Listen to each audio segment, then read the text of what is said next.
It is my honor and pleasure to bring together for you today three very important and dynamic speakers in the Southern Nationalist movement, whom I believe typify the caliber, strength, and character of the leadership within our movement. They are Mr. Thomas Moore, who's chairman of the Southern National Congress from Floyd, Virginia.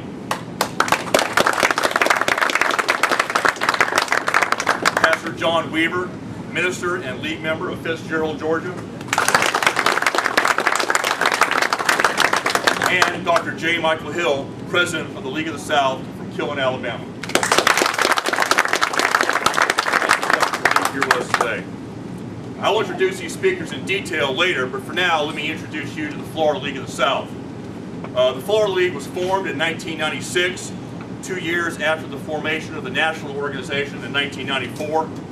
We are a nationalist organization. We abhor egalitarianism and multiculturalism, and we are fighting to preserve kith and kin rather than preserve a proposition nation much like the American Empire. We seek self-determination for the state of Florida and in turn our sister states. Straight to the point, we are secessionists. We are not your daddy's Southern Heritage organization.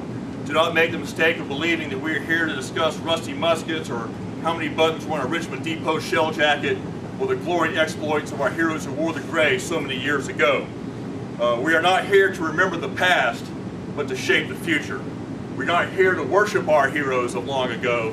We are here to find and forge the new Southern heroes of the 21st century. Amen. We seek to replace the false religion of secular humanism, which now rules our land, and reestablish the Christian nation of our forefathers without apology or compromise. We exist to reclaim our stolen birthright, a birthright that was paid for in blood, treasure, and tears 144 years ago. We trod the road to independence, and we no longer accept the half measures, the failed political parties, and the organizations which are still trying to unequally yoke the socialist blue states with the red state Bible Belt. We Southerners, acting as good Americans, have voted in a fraudulent two-party system and petitioned unresponsive government officials since 1865. We have tried to reform corrupt political parties.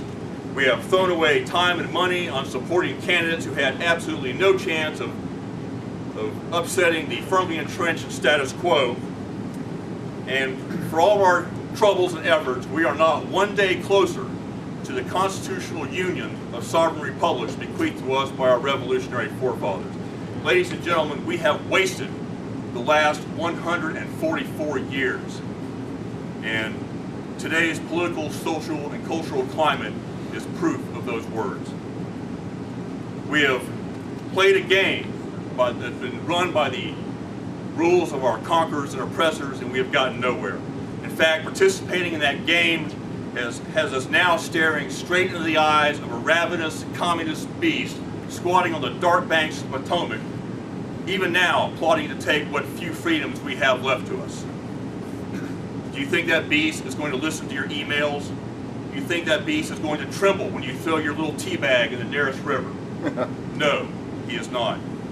Rightly, we in the Florida League have turned our eyes away from Washington City and looked to our leaders in Tallahassee. And as of late, it has begun to pay well for our people. The League has urged, and our representatives have actually begun to listen. Currently, our representatives have sponsored House Memorial 19, which is a state sovereignty resolution, as well as House Bill 21, which is known as the Florida Firearms Freedom Act, which is a piece of legislation very similar to that enacted by the states of Montana and Tennessee. Just 4 days ago, I learned that finally a representative has become interested in our State Sovereignty and Tax Escrow Act, which was authored by Dr. Hill here. We've been pushing this act on Tallahassee for several years, and we're starting to get some positive responses for it. The Florida League of the South is not alone in pushing for state sovereignty. I think we have some representatives here today from yet another organization, and we're all happy to work together to push for the sovereignty of our beloved state. But though late in the game, these documents are a good start, but written documents do not break the chains of tyrants. what we need is flesh and blood.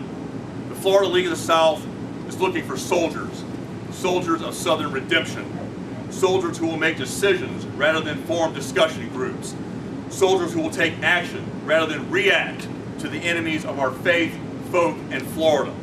Men and women who will restore to dominance the cultural, social, economic, and political well-being and independence of our state, and in turn, our sister Southern states, by all honorable means. It will not be an easy task, as the last 15 years of the League's tiring work has shown, but it will culminate in a reward which Southern patriots have dreamed of for generations. We will have our Southern independence. Though I warn you, the road to liberty will be rocky, steep, and at times perilous, and will not easily be traversed by the hooves of sheep. If you join us on this journey, the immediate results will be few. We have nothing to offer you but hard work, long hours, the sacrifice of your treasure, and the kind of loneliness that only patriots have known throughout the ages. But if you long for the liberty that your fathers once enjoyed, if you dare to dream of a better land for your children and your grandchildren, if you would rather take part in making history rather than watching it unfold from the comfort of your couch, then join with us. We are the Florida League of the South, and I thank you for your time.